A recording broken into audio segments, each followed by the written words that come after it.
നമ്മുടെ ഇന്ത്യയുടെയും ഇന്ത്യൻ വാഹന വിപണിയുടെയും ഏറ്റവും വലിയ അഭിമാനമാണ് ടാറ്റ മോട്ടോഴ്സ്.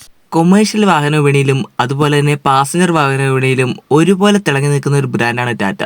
ടാറ്റ എന്ന് പറയുമ്പോൾ എല്ലാവരുടെയും മനസ്സിൽ ആദ്യം ഓടിയെത്തുന്ന മുഖമാണ് രത്തൻ ടാറ്റയുടേത്. അദ്ദേഹം ടാറ്റയെ ഇന്നീ കാണുന്ന നിലയിൽ എത്തിക്കുവാൻ ഒരുപാട് കഷ്ടപ്പെട്ടിട്ടുണ്ട്, പ്രത്യേകിച്ച് ടാറ്റയുടെ പാസഞ്ചർ കാർ വിഭാഗത്തെ. ഇതിനു പുറമെ ലോകോത്തര ആഡംബര കാറുകളായ ജാഗറും ലാൻഡ് റോവറും ഇദ്ദേഹത്തിന്റെ നേതൃത്വത്തിലാണ് ടാറ്റ ഏറ്റെടുത്തത്. ലോകോത്തര ഓട്ടോമൊബൈൽ മേഖല മുഴുവൻ ഇന്ത്യയിലേക്ക് ഉറ്റുനോക്കിയ ടൈമായിരുന്നു അത്.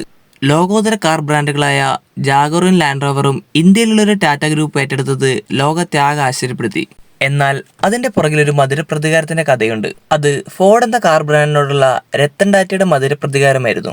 ടാറ്റ ജാഗറും ലാൻഡ് റോവറും എടുക്കുന്നതിന്റെ കറക്റ്റ് 9 വർഷം മുമ്പ് ഫോർഡിന്റെ ചെയർപേഴ്സണായ ബിൽ ഫോർഡിന് മുന്നിൽ രത്തൻ ടാറ്റ അപമാനിക്കപ്പെട്ടിരുന്നു. അതിന്റെ വാശിയിലാണ് ടാറ്റ ഗ്രൂപ്പ് ഫോർഡ് എന്ന കമ്പനി സ്വന്തമാക്കിയത്. രത്തൻ ടാറ്റ സ്വന്തമാക്കി എന്ന് പറയുന്നതായിരിക്കും കൂടുതൽ ശരി. ഇന്ത്യയിൽ ഫാക്ടറി ഉണ്ടാക്കി ഇന്ത്യ നിർമ്മിച്ച ആദ്യത്തെ സ്വന്തം കാർ ടാറ്റ ഗ്രൂപ്പിൻ്റെതാണ്. ടാറ്റ ഇൻഡിക എന്നാണ് ആ കാറിന്റെ പേര്. ഇതിന് നേതൃത്വം നൽകിയതും രത്തൻ ടാറ്റയാണ്. അദ്ദേഹത്തിന്റെ സ്വപ്നമായിരുന്നു ഇന്ത്യയിൽ നിർമ്മിച്ച സ്വന്തമായ ഒരു കാർ എന്നത്. ഇന്ത്യയോടുള്ള സ്നേഹവും ബഹുമാനവുമാണ് ഇൻഡിക എന്ന പേരിൽ അവർ കാണിച്ചത്.